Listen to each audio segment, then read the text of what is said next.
नमस्कार, जन टीवी देख रहे हैं आप। मैं श्वेता शर्मा आपके साथ। खबरों की शुरुआत से पहले एक नजर डालेंगे अभी की हेडलाइंस पर। चंपावत को मिली एमआरआई मशीन की सौगात, सीएम पुष्कर सिंह धामी ने किया लोकार्पण। कई विकास योजनाओं का शिलान्यास। मुख्य सेवक संवाद कार्यक्रम में कई जनप्रतिनिधि हुए शामिल।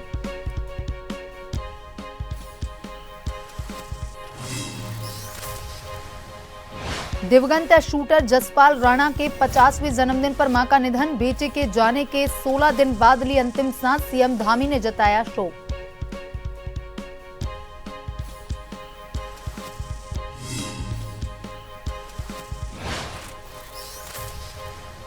हरिद्वार में भीषण सड़क हादसा। रोडवेज बस ने पिकअप को मारी टक्कर। 3 लोगों की मौत, 5 की हालत गंभीर। गाड़ियों के उड़े परखच्चे।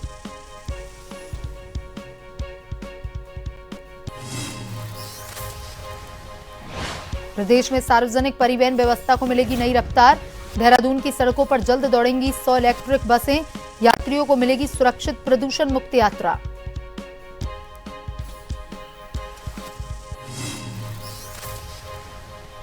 देहरादून, नैनीताल समेत 7 जिलों में बारिश का दौर। पहाड़ों में येलो अलर्ट जारी। 4 जुलाई तक मौसम रहेगा खराब। मैदानी जिलों में गर्मी से लोगों का हाल बेहाल। मानसून हो सकता है लेट।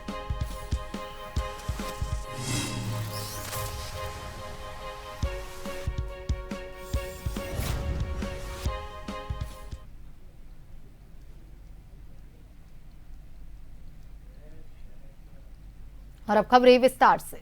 मुख्यमंत्री पुष्कर सिंह धामी आज चंपावत जिले के दौरे पर हैं, जहां उन्होंने विभिन्न विकास कार्यों का लोकार्पण शिलान्यास किया और इसके अलावा सिटी सेंटर का भूमि पूजन और कॉर्बेट ट्रेल का उद्घाटन किया, जिसके बाद सीएम धामी मुख्य सेवक संवाद कार्यक्रम में शामिल हुए।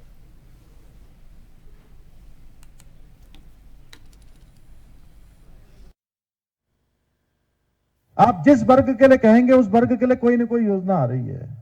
बच्चों के भविष्य की भी इसमें पूरा प्रबंध किया जा रहा है। विभिन्न मोटर मार्गों के निर्माण किए जा रहे हैं, चौड़ीकरण के कार्य किए जा रहे हैं। शहरों में जाम की स्थायी समस्या के समाधान के लिए आधुनिक multi level parking shopping complex यहां विकसित किए जा रहे हैं। आज ही हमने 62 करोड़ रुपए से अधिक की लागत से चंपावत रोडवेज स्टेशन में आधुनिक बहुमंजिला पार्किंग एवं शॉपिंग कॉम्प्लेक्स का शिलान्यास भी किया है। इसके साथ ही पर्यटन आवास गृह, पूर्णागिरी धाम और रीठा साहब में नई पार्किंग सुविधाओं का निर्माण कराया गया है, जिससे स्थानीय नागरिकों के साथ साथ लाखों श्रद्धालुओं को भी बड़ी राहत होगी।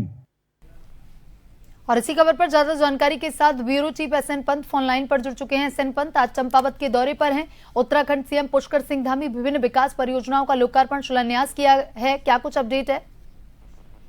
बिल्कुल, आपको बताना चाहूंगा, उत्तराखंड मुख्यमंत्री पुष्कर सिंह धामी आज चंपावत के दौरे पर हैं। सबसे पहले उन्होंने कुछ देर पहले एमआरआई मशीन की लगातार उत्तराखंड के चंपावत जनपद में आवश्यकता थी, वहां के लोग मांग कर रहे थे, क्योंकि जब मुख्यमंत्री ने वहां से चुनाव लड़ा था तो उन्होंने कहा था कि लोगों की तमाम समस्याओं का निराकरण वो मौके पर आकर के खुद स्वयं करेंगे।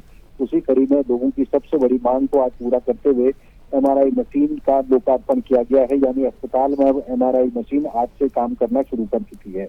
इसके अलावा आज क्योंकि मुख्यमंत्री का कार्यक्रम है तो तमाम वो कार्यक्रम लगाए गए हैं कि जो मुख्यमंत्री क्योंकि राज्य का मुखिया होता है और वित्तीय अधिकार उनके पास होते हैं, तो प्रशासनिक अधिकारियों को उचित दिशा निर्देश देते हुए विकास के कार्यों को आगे बढ़ाने का उनकी तरफ से प्रयास किया जा रहा है। इसके अलावा सिटी सेंटर का भूमि पूजन का कार्यक्रम किया गया है। कॉर्बेट ट्रेल का उद्घाटन भी इसमें शामिल है। इसके अलावा जो विकास और लोकार्पण के कार्यक्रम है वो शामिल हैं इसमें। इसके अलावा मुख्यमंत्री अभी जनसंवाद कार्यक्रम कर रहे हैं और अपना उद्बोधन दे रहे हैं। वो सीधे तौर पर कह रहे हैं कि यहाँ पर चारधाम या उत्तराखंड में आने वाले यात्रियों को भी सहूलियत होगी। उसके लिए जो मल्टी लेवल पार्किंग है वो अलग अलग जगह पर तैयार की जा रही है, चाहे वो राजधानी देहरादून में हो, हरिद्वार में हो, उधम सिंह नगर में हो, चंपावत, बागेश्वर, रीठा साहब, इन तमाम जगह पर मल्टी जो लेवल पार्किंग है उसको डेवलप किया जा रहा है, ताकि स्थानीय लोगों को भी किसी प्रकार की कोई समस्या न हो। और जब क्राउड मैनेजमेंट की बारी आए तो ऐसे में उन तमाम चीजों का असर शहर के रोजमर्रा के कामों पर न पड़े, इसको लेकर भी मुख्यमंत्री अपना वक्तव्य दे रहे हैं और साथ ही साथ कह रहे हैं कि उत्तराखंड के संपूर्ण विकास के लिए उनकी सरकार वचनबद्ध है। जी एसएन पंत, तमाम जानकारी के लिए धन्यवाद। और वहीं देहरादून की सड़कों पर जल्द दौड़ेंगी 100 इलेक्ट्रिक बसें। प्रधानमंत्री ई बस योजना के तहत 17 प्रमुख रूट किए गए फाइनल। सितंबर से ई बसों के संचालन की तैयारी अंतिम चरण में। बस स्टॉप चिन्हित करने, अन्य व्यवस्थाओं का काम तेज। ट्रांसपोर्ट नगर में बन रहा आधुनिक ई बस डिपो और चार्जिंग स्टेशन। नई ई बसों से यात्रियों को मिलेंगी सुरक्षित और प्रदूषण मुक्त यात्रा। राजधानी में सार्वजनिक परिवहन व्यवस्था को मिलेंगी नई रफ्तार।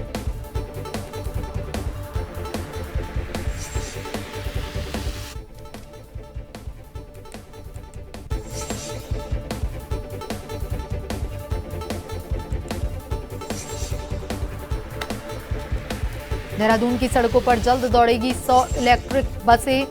राजधानी में सार्वजनिक परिवहन व्यवस्था को नई रफ्तार मिलेगी।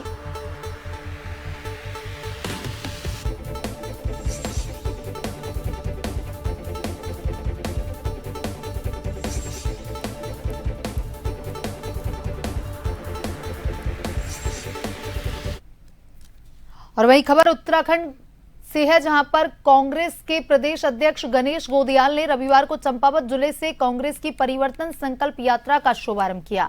यात्रा शुरू करने से पहले उन्होंने चंपावत के प्रसिद्ध न्याय के देवता गोलजियू मंदिर में दर्शन पूजन कर प्रदेश की सुख समृद्धि की कामना की। चंपावत पहुंचने पर कांग्रेस प्रदेश अध्यक्ष गणेश गोदियाल का कांग्रेस जिला अध्यक्ष चिराग फड़त्याल के नेतृत्व में कांग्रेस कार्यकर्ताओं ने जोरदार स्वागत किया और इसके बाद जिला अध्यक्ष चिराग की अध्यक्षता में चंपावत कांग्रेस कार्यालय में आयोजित परिवर्तन संकल्प सम्मेलन में कार्यकर्ताओं को संबोधित करते हुए वर्ष 2027 के विधानसभा चुनाव की तैयारियों में अभी से पूरी ताकत के साथ जुटने का आह्वान किया। गोदियाल ने कहा कि कांग्रेस कार्यकर्ताओं को संगठन को बूथ स्तर तक मजबूत करना होगा। उन्होंने दावा किया कि वर्ष 2027 के विधानसभा चुनाव में कांग्रेस प्रदेश में सरकार बनाएगी। मैंने पहले ही ये बात सबके सामने अपने मन की बात कही कि एक तो मैं इसकी शुरुआत भगवान गोलजू के दरबार से करना चाहता था और आज सुबह जैसे ही मैं चंपावत पहुंचा, मैं सबसे पहले गोलजू के दरबार गया, उनके चरणों में शीश नवाकर इस उत्तराखंड प्रदेश के तमाम माताओं की, बहनों की, भाइयों की, बुजुर्गों की और युवाओं की जो इच्छाएं हैं, जिन जिन बातों से वो सरकार से पीड़ित हैं, उन तमाम भावनाओं को उनके चरणों में समर्पित करके आया। मैंने प्रभु से प्रार्थना की है कि हे भगवान गोलजू, हम आप पर इस रूप में आस्था रखते हैं कि आप न्याय के देवता हैं। तो ये तमाम चीज़ें जिससे आज हमारा पूरा प्रदेश प्रताड़ित है, भयभीत है, डरा हुआ है, तानाशाही सरकार की चल रही है, इससे मुक्ति दिलाना। कांग्रेस के परिवर्तन संकल्प सम्मेलन के तहत कांग्रेस प्रदेश अध्यक्ष गणेश गोदियाल चंपावत जिले के सम्मेलन का शुभारंभ करने जा रहे हैं। आज प्रदेश अध्यक्ष गणेश गोदियाल लोहाघाट के रामलीला मैदान में विशाल जनसभा को संबोधित करेंगे। कांग्रेस के परिवर्तन संकल्प सम्मेलन और कांग्रेस प्रदेश अध्यक्ष के दौरे को सफल बनाने के लिए विधायक खुशहाल सिंह अधिकारी के नेतृत्व में तैयारी की गई है।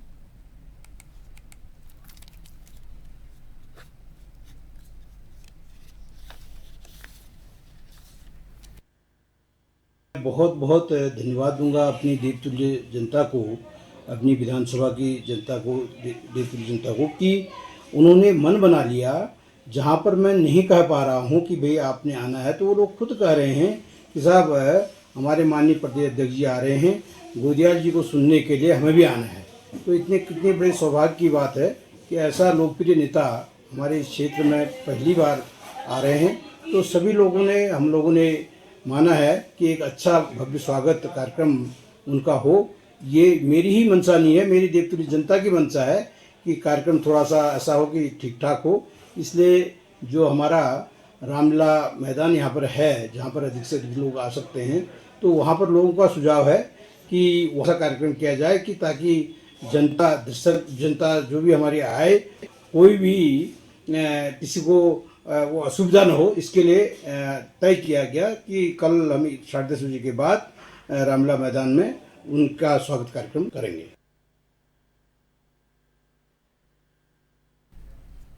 वक्त तो चला है छुट से ब्रेक का। ब्रेक के बाद वापस खबरों की तरफ रुख करेंगे।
राजनीति के चक्रव्यूह के सियासी वीर, अपराध के अंधेरे की स्याह तस्वीर, मैदान में पसीना बहाते खेल के सितारे,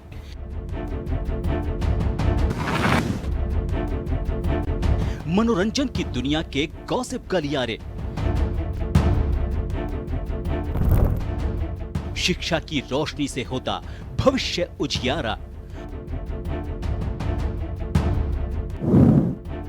अर्थव्यवस्था हो या ऊपर नीचे होता मार्केट का पारा, हर हलचल पर नजर रखते हमारे खबरों के जांबाज। हम हैं जन टीवी, जन जन की आवाज।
ब्रेक के बाद एक बार फिर से आपका स्वागत है। ये बढ़ते हैं खबरों की तरफ।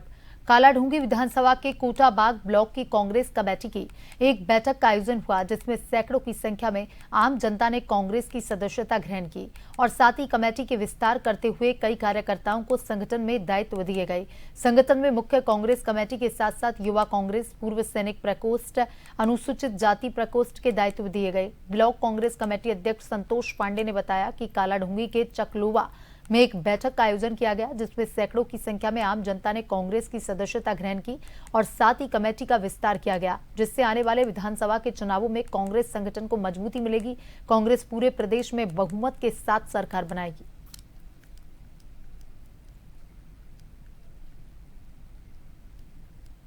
आज कालाढूंगी ब्लॉक कांग्रेस कमेटी के आह्वान पर चकलवा के ग्राम बिदरामपुर में कांग्रेस की एक बैठक का आयोजन किया गया, जिसमें भाजपा की नीतियों से त्रस्त होकर, उसके कुशासन से त्रस्त होकर कांग्रेस में आस्था जताते हुए कई लोगों ने कांग्रेस की सदस्यता ग्रहण करी और इसी के साथ ब्लॉक कांग्रेस कमेटी का भी विस्तार करते हुए सभी को दायित्व सौंपे गए। सभी ने एक मत होकर एक संकल्प यहाँ से कांग्रेस का विधायक कालाढूंगी से बनाने का लिया और ये सफल बैठक का यहाँ पर एक आयोजन हुआ। इसके तहत तो कांग्रेस डीएलए से लेकर ब्लॉक से लेकर और हर एंगल में, हर बूथ पे अपने मेंबर डीएलओ लेवल के फिक्स कर रही है। उसी के तहत ये प्रक्रिया थी और इसमें हमारे आज जितने भी पदाधिकारी बने उनको यहाँ से प्रशस्ति पत्र और जिम्मेदारी सौंप के आज अध्यक्ष जी ने उनको आशीर्वाद दिया।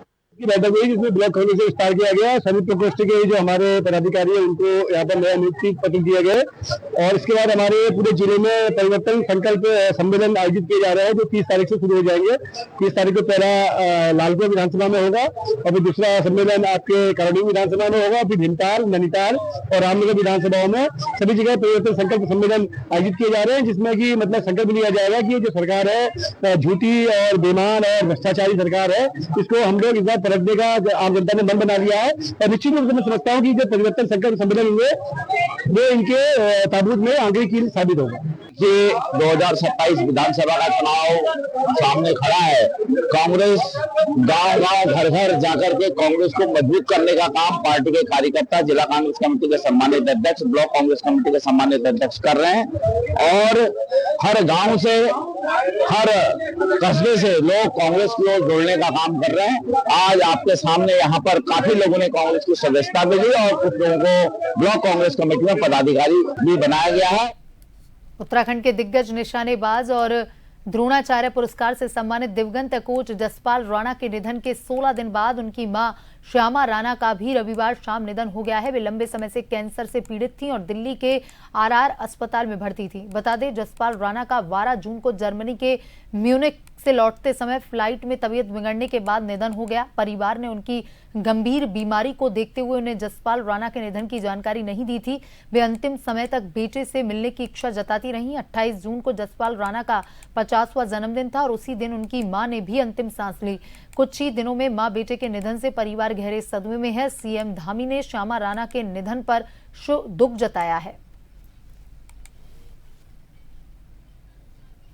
काशीपुर में राष्ट्रीय पल्स पोलियो अभियान की शुरुआत हो चुकी है। राजकीय चिकित्सालय में कांग्रेस महानगर अध्यक्ष अलका पाल और मुख्य चिकित्सा अधीक्षक डॉक्टर संदीप दीक्षित ने नौनिहालों को पोलियो की दवा पिलाकर अभियान का शुभारंभ किया और इस मौके पर अस्पताल के सीएमएस ने कहा कि इस बार काशीपुर अस्पताल को 16,119 बच्चों का लक्ष्य दिया गया है। आगामी 4 जुलाई तक डोर टू डोर जाकर बच्चों को पोलियो की ड्रॉप लाई जाएगी।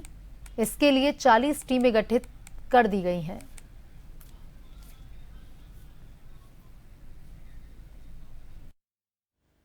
पोलियो मुक्त भारत तो हो चुका है, वो विश्व स्वास्थ्य संगठन के द्वारा घोषणा की जा चुकी है 2015 में।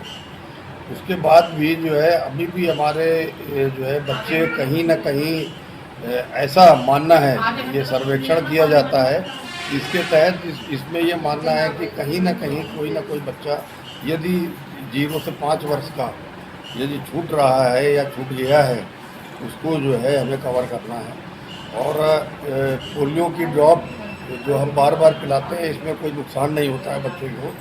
और ये रिसर्च वर्क होता है, इसमें वैसे भी ये इसकी परमिशन दे दी जाती है कि आप कितने बार भी इसको पिला सकते हैं।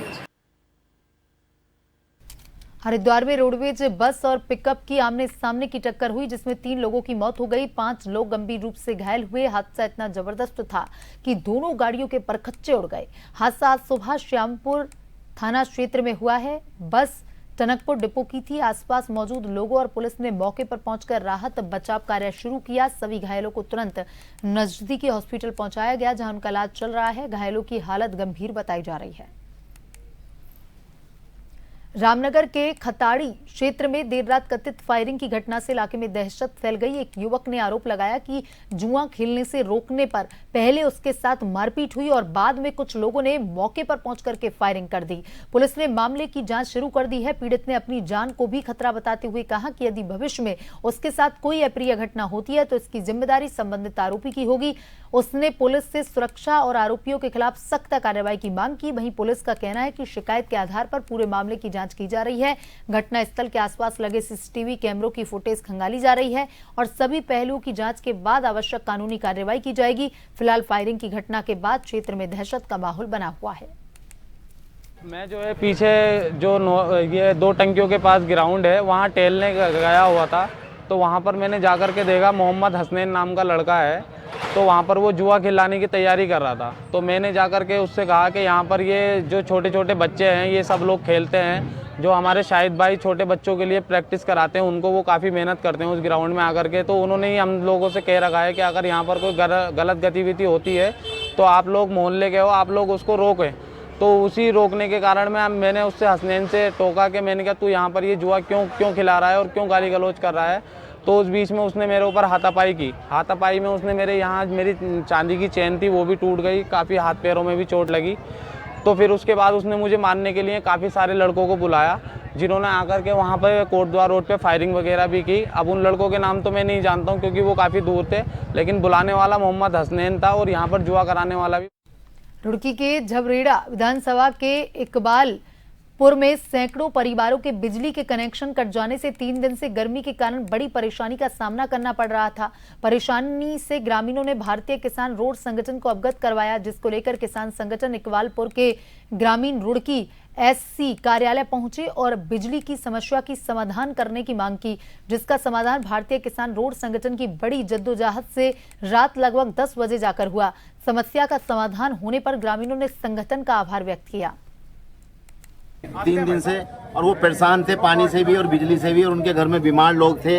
वो इतने ज़्यादा दुखी थे कि वहाँ जब अध्यक्ष जी और हम गए तो आंखों में आंसू आ गए। तो सुबह से ही अध्यक्ष जी और हम डीएम साहब के पास हरिद्वार, एसडीएम साहब के पास भगवानपुर, और 12 बजे से यहाँ एससी साहब के पास बैठे थे, कोई समाधान नहीं हो रहा था। और अध्यक्ष जी ने कसम खा ली कि घर जब ही जाएंगे जब तक बिजली नहीं आने की, और उसमें पूरा संघर्ष हुआ। और उन्होंने अब वादा करा कि सुबह हम एक नई लाइन खड़ी करेंगे, इन्हें सबको कनेक्शन देंगे, और रात के लिए उन्होंने अपनी तरफ से जनरेटर की व्यवस्था करके बिजली देने की बात कही, जो अभी वहाँ पे जनरेटर चालू हो जाएगा। आज रात के लिए जनरेटर की व्यवस्था करवा दी प्रशासन ने, और सुबह ही इनका लाइन अलग कर दी जाएगी। ये संगठन की ताकत है। ये जब लोग किसान है, हमारे कर्मचारी वहाँ आए, माताएं बहनें हमारी वहाँ आई, इनके आंसू नहीं हमारे राष्ट्रीय अध्यक्ष को देखे गए, तो पूरा संगठन देख रहे हो गया, जैसे का घेराव कर दिया, और घेराव करने के बाद ही आप देख रहे हो कि हल भी निकल गया। और हमारा राष्ट्रीय अध्यक्ष का प्रण है कि हमारा संघर्ष लगातार अपने मजदूरों के, अपने किसानों के लिए जारी रहेगा। यूनियन की पदम सिंह रोड की उन्होंने बहुत ही अच्छा काम किया। हम 3 दिन से बिना पानी बिना बिजली के रह रहे थे, उन्होंने हमारे लिए सोल्यूशन निकाला। हमें हम उनके बहुत आभारी हैं। बस मुख्यमंत्री पुष्कर सिंह धामी द्वारा प्राकृतिक सौंदर्य, समृद्ध सांस्कृतिक धरोहर से परिपूर्ण चंपावत जनपद में पर्यटन को नई ऊंचाई देने के लिए विशेष प्रयास किए जा रहे हैं। और इसी कड़ी में जिले के लोहाघाट की प्रसिद्ध कोली ढेक झील पर एक नए और प्रमुख पर्यटन हब के रूप में उभरकर सामने आई है। इस क्षेत्र के समेकित विकास और इसे अंतर्राष्ट्रीय स्तर पर पहचान दिलाने के लिए मुख्यमंत्री की घोषणा के अनुरूप लगभग 16 करोड़ की एक विस्तृत परियोजना पर कार्य किया जा रहा है। इस संबंध में जिलाधिकारी मनीष कुमार ने बताया कि एक महत्वाकांक्षी योजना के तहत कोली ढेक झील पर पर्यटकों के लिए आधुनिक सुख सुविधाओं का विस्तार किया जा रहा है। स्थानीय संस्कृति को बढ़ावा देने और महिलाओं को आत्मनिर्भर बनाने के उद्देश्य से स्वयं सहायता समूह के माध्यम से एक रेस्टोरेंट का निर्माण किया गया है। इसके साथ ही झील की सुंदरता को निखारने के लिए एक आकर्षक पुल और कुमाऊनी शैली में विशेष पटाल व कोबल स्टोन की सड़कों का निर्माण भी किया जा रहा है। पर्यटकों के मनोरंजन के लिए क्षेत्र में लाइट एंड साउंड शो का विशेष प्रावधान किया गया है। जो है इसमें सांस्कृतिक और जो हमारी एनवायरमेंटल रूप से कहें, नेचुरल रूप से कहें, प्राकृतिक धरोहर बहुत ही परिपूर्ण है। उसी में जो कोली ढेक झील है, ये इंद्रावती लाहौटी नदी पे इसको ये स्थापित है।